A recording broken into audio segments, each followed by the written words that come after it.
Sa presentasyon na ito, pag-uusapan natin kung paano kinocompute ang individual income tax gamit ang train law. Simple lang ang discussion natin para mas madaling maintindihan lalo na ng mga empleyado at manggagawa.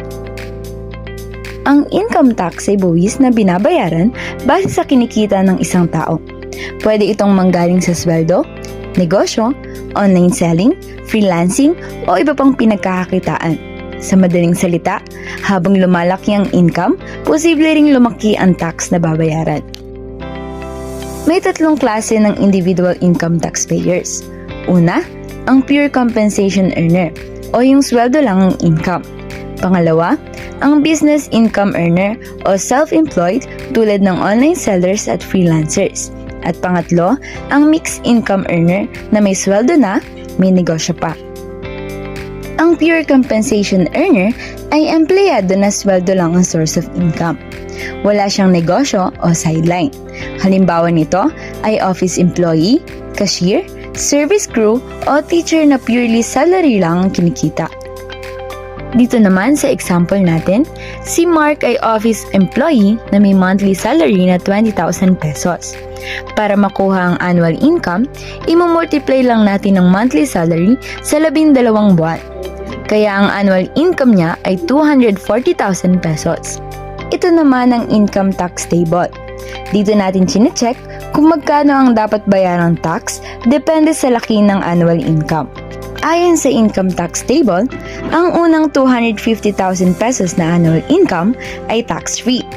Dahil ang annual income ni Mark ay 240,000 pesos lang, wala siyang babayarang income tax. Makikita dito na ang gross compensation income ni Mark ay 240,000 pesos. Kapag ibinawas natin ang non-taxable income na 250,000 pesos, magiging zero ang taxable income niya. Kaya wala talaga siyang tax na babayaran. Punta naman tayo kay Jane na isang teacher. Ang monthly salary niya ay 50,000 pesos. Kapag binultiply natin sa 12 months, ang annual income niya ay 600,000 pesos. Balikan natin ang income tax table para makita kung anong tax bracket ang applicable kay Jane. Dahil ang annual income ni Jane ay over 400,000 pero hindi lalagpas ng 800,000, gagamitin natin ang formula na 22,500 pesos plus 20% ng excess over 400,000. Ngayon naman, kukunin natin ang excess. Ibabawas natin ng 400,000 mula sa 600,000 na annual income. Kaya ang excess ay 200,000 pesos. Para makuha ang income tax, kukunin natin ng 20% ng excess na 200,000. Ang sagot ay 40,000 pesos. Idadagdag natin ito sa fixed tax na 22,500 pesos, kaya ang total income ni Jane ay 62,500 pesos. So, ang annual income ni Jane ay 600,000 pesos at ang income tax due niya ay 62,500 pesos.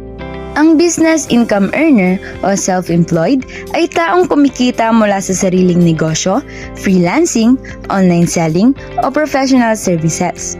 Hindi sila regular employee dahil sarili nilang hanap buhay ang source ng income nila. Halimbawa naman, si Carla na isang online seller. Ang gross sales niya ay 900,000 pesos at ang business expenses niya ay 100,000 pesos. Gagamitin ulit natin ang income tax table para malaman kung paano kukwentahin ang tax ni Carla. Bilang online seller, kailangan mo nang ibawas ang business expenses para makuha ang net income.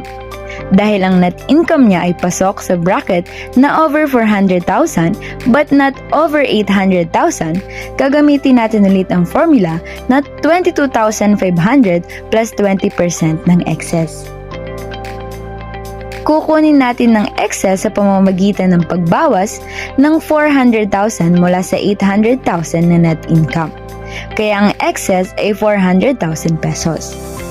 Ngayon naman, kukunin natin ang 20% ng 400,000 na excess. Ang sagot ay 80,000 pesos. Kapag idinagdag natin ito sa 22,500 pesos, ang total income tax ni Carla ay 102,500 pesos. So ang net income ni Carla ay 800,000 pesos at ang income tax due niya ay 102,500 pesos. Ang mixed income earner naman ay taong may sweldo na, may negosyo o sideline pa. Ibig sabihin, dalawa ang source of income niya. Halimbawa, si Ann. Isa siyang empleyado pero may online shop din siya. Ang salary income niya ay 700,000 pesos kada taon. Sa negosyo naman, ang gross income niya ay 300,000 pesos at ang expenses ay 50,000 pesos. Una nating kukunin ang net business income. Ibabawas natin ang expenses mula sa gross business income. Kaya ang net business income ni Ann ay 250,000 pesos. Pagkatapos, pagsasamahin natin ang salary income at net business income. Kaya ang total income ni Ann ay 950,000 pesos. Balikan ulit natin ang income tax table para malaman kung anong tax bracket ang applicable kay Ann. Dahil ang total income ni Ann ay over 800,000 pero hindi lalagpas ng 2 million pesos, gagamitin natin ang formula na 102,500 pesos plus 25% ng excess over 800,000. Ngayon naman, kukunin natin ng excess. Ibabawas natin ang 800,000 mula sa total income na 950,000 pesos, kaya ang excess ay 150,000 pesos. Kukunin natin ang 25% ng 150,000 na excess. Ang sagot ay 37,500 pesos. Kapag dinagdag ito sa 102,500 pesos, ang total income tax ni Ann ay 140,000 pesos. Sa madaling sabi, ang total income ni Ann ay 950,000 pesos at ang income tax niya ay 140,000 pesos. Sana ay mas naging malinaw kung paano kinocompute ang individual income tax gamit ang train law. Mahalaga na naiintindihan natin kung paano kinukuha ang buwis dahil parte ito ng ating responsibilidad bilang manggagawa at taxpayer. Tandaan na ang tamang kaalaman tungkol sa income tax ay makakatulong para mas maintindihan natin ang ating mga deductions at tamang pagbabayad ng buwis. Maraming salamat!